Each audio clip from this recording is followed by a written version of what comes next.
Industries को support करने के लिए गवर्नमेंट ने जो अब एक इम्पोर्ट एंड एक्सपोर्ट टैरिफ के हवाले से जो फैक्ट बेस्ड रिव्यू अनाउंस किया है, एक तो आप क्या क्राइटेरिया देख रहे हैं एक बैलेंस रखने के लिए टैरिफ रिफॉर्म्स में, क्या होना चाहिए जिससे हम देखें कि हमारे जो कंज्यूमर्स हैं उनके मफादात भी महफूज रहें और उसके साथ साथ जो हमारी डोमेस्टिक इंडस्ट्री है वो भी प्रोटेक्ट रहे, और साथ ही साथ ये जो पावर्स शिफ्ट की गई हैं FBR से फाइनेंस मिनिस्ट्री को, ये इससे टैक्सेशन के जो मामला हैं वो कितने बेहतर होंगे और डिजिटाइजेशन से क्या मामला किस तरह से देखेंगे आप? जी, बहुत सारी इकट्ठी चीज़ें, बहुत सारे इकट्ठे सवाल आपने कर दिए हैं।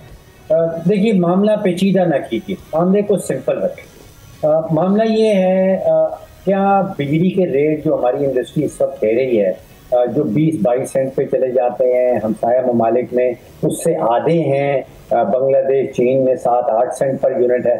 क्या ये सब कुछ जो हुकूमत कर रही है उसके नतीजे में हमारी सनतों को सस्ती बिजली या एटलीस्ट कॉम्परेबल बिजली जो इंडिया में है, जो बांग्लादेश में है, जो चीन में है, वो मिलेगी या नहीं मिलेगी? सिंपल। दूसरा मामला ये है कि हमारे यहाँ जो कॉर्पोरेट टैक्स रेट है वो तकरीबन 50 से 54% तक चला जाता है, जिसका मतलब ये है कि पाकिस्तान में आप कंपनी रजिस्टर करवाएं और अगर वो 1 करोड़ रुपया, अगर वो लेट्स से कि 100 करोड़ रुपया सालाना बनाती है तो उसके ऊपर 50-54 करोड़ रुपया जो है वो टैक्स लग जाता है। अब हम अट्रैक्ट करने की कोशिश कर रहे हैं फॉरेन डायरेक्ट इन्वेस्टमेंट को, बड़ी कंपनी को, तो वो तो आने वाली नहीं है। तो मामला सिंपल रखें कि बिजली सस्ती हमारी सनतकारों को मिलेगी या नहीं मिलेगी, और क्या टैक्स का रेट जो है जो इंडिया में वो कंपनियां देती हैं, जो बांग्लादेश में देती हैं, जो बाकी हमारे कंपैरेटर मुल्कों में देती हैं, वो टैक्स रेट पाकिस्तान में आएगा या नहीं आएगा? आपने जिम्मेदारी FBR पे रखनी है या मिनिस्ट्री ऑफ या वजारत खजाना पे रखनी है, ये आपकी मर्जी है। हमें आउटकम से मुराद है, जो प्रोसीजर है उससे हमारा कोई ताल्लुक नहीं। और आप ये कह रहे हैं जो फैक्ट बेस्ड रिव्यू है, इसमें जो हम चीज़ें बात करें, आप जो करंट हम कंस्ट्रेंट्स देख रहे हैं, जैसे कि आप हाई एनर्जी की बात कर रहे हैं, फाइनेंसिंग कॉस्ट की बात कर रहे हैं, ये उसका हिस्सा नहीं होंगी बेसिकली? इसमें इंपोर्ट या एक्सपोर्ट टैरिफ्स के हवाले से रिव्यू होगा? देखिए, मैं तो हामी रहा हूँ कि हुकूमत की मुदाखलत जो है वो प्राइवेट सेक्टर में नहीं होनी चाहिए। मैं कन्विंस्ड हूँ कि पाकिस्तान का प्राइवेट सेक्टर जो है, अगर उसको हम बिजली उस रेट पे दे दें जो हमारे कंपैरेटर मुल्कों में मिल रही है, अगर टैक्स का रेट वो लगा दें, तो हमारा प्राइवेट सेक्टर इस काबिल है कि वो कम्पीट कर सकता है। ये दो बड़ी सिंपल चीज़ें हैं और इन दोनों का बोझ इतना ज़्यादा है कि पाकिस्तान के अंदर हमारा इस वक्त जो एक्सपोर्टर है वो कम्पीट नहीं कर पा रहा। हमारे यहाँ जो है वो फॉरेन डायरेक्ट इन्वेस्टमेंट हम अट्रैक्ट नहीं कर पाएंगे जब तक कॉर्पोरेट टैक्स रेट जो है वो one of the highest in the world रहे।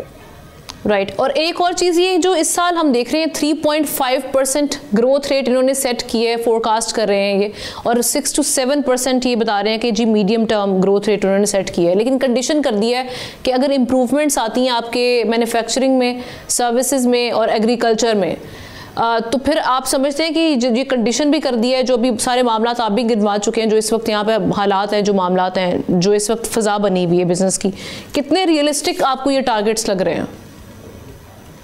देखिए, इस वक्त हकीकत यह है कि तकरीबन 20,000 बच्चे पैदा हो रहे हैं रोज़ाना की बुनियाद में पाकिस्तान के।